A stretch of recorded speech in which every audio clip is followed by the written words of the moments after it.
একটি no ball পাল্টে দিল পুরো শিরোপার ভাগ্য।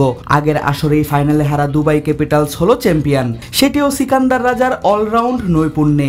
দেখা গেল রাজার ভয়ঙ্কর হুঙ্কার। তৃতীয় আসরে প্রথমবারের মতো ইন্টারন্যাশনাল লিগ টি-20 বা IL টি-20-র শিরোপা ঘরে তুলল দুবাই। ডেথ ওভারের নাটকীয়তায় রাজা দেখালেন নিজের মুন্সিয়ানা। ম্যাচ জিতে যায় 4 বল বাকি থাকতেই।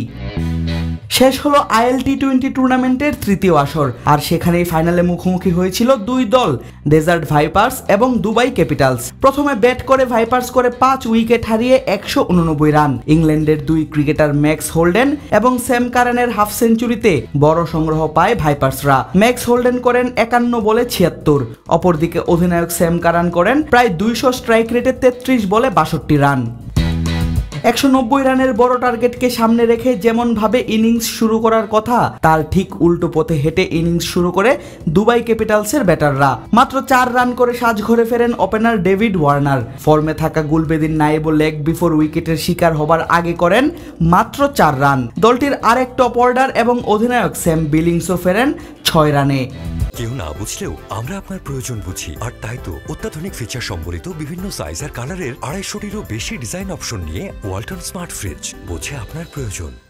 ইনিংসের মাত্র 5 ওভারেই 3 উইকেট হারানো দুবাইয়ের ব্যাটার রোভম্যান পাওয়েলও সাজঘরে ফিরতে পারতেন মাত্র 2 রানেই, কিন্তু সেখানেই ঘুরে ম্যাচের মোড়। ইংলিশ লেগ স্পিনার নেথান সাউটারের বল ক্রিজ ছেড়ে অনেক দূর এগিয়ে খেলতে যান পাওয়েল, কিন্তু ঠিকঠাক খেলতে না পারায় হয়েছিলেন স্ট্যাম্পড আউট। হয়ে মাঠ ছেড়ে ড্রেসিং রুমের পথে অনেকটা এগিয়েও যান তিনি, কিন্তু ম্যাচের দায়িত্বে থাকা থার্ড আম্পায়ার দেখতে পান প্রতিপক্ষ কিপার আজম বল গ্লাভসে জমিয়েছেন স্টাম্পের সামনে থেকে। আউট হবার বদলে ঘোষণা করেন নো বল। সেখান থেকেই শুরু।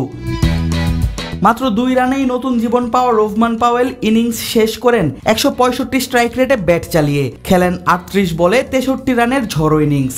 হাকান 7 4 ও 3 ছক্কা। এমন ঝড়ো ইনিংস খেলে দলকে জয়ের বন্দরে নিয়ে যাওয়া পাওয়েল হয়েছেন ম্যাচ সেরা। যদিও ফিনিশিংয়ে সিকান্দার রাজার ভূমিকাও সমান গুরুত্বপূর্ণ ফাইনাল জয়ে। রাজা যখন ক্রিজে নামেন তখন ম্যাচ জয়ের সম্ভাবনা দুই দলেরই সমান। জয়ের জন্য দুবাইয়ের প্রয়োজন ছিল 19 বলে 38 রান। ম্যাচের সেই মুহূর্তে এই জিম্বাবুইয়ান ক্রিকেটের পোস্টার বয় একাই করেন 12 বলে অপরাজিত 34, স্ট্রাইক রেট প্রায় 300।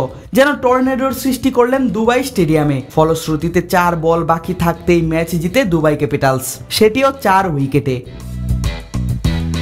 টুর্নামেন্টের গ্রুপ পর্বে পয়েন্ট টেবিলের শীর্ষে ছিল ডেজার্ট ভাইপার্স। ফাইনালের আগে তারা হার দেখেছিল মাত্র 4 ম্যাচে, যার 3টিই ছিল দুবাই ক্যাপিটালসের বিপক্ষে। ফাইনালেও তাদের দেখতে হলো একই ফল। IL টি-20 টুর্নামেন্টের 3 আসরে দুবার রানার্স আপ হলো ভাইপার্স। আদিব আশরাফ, ক্রিক ফ্রেন্জি।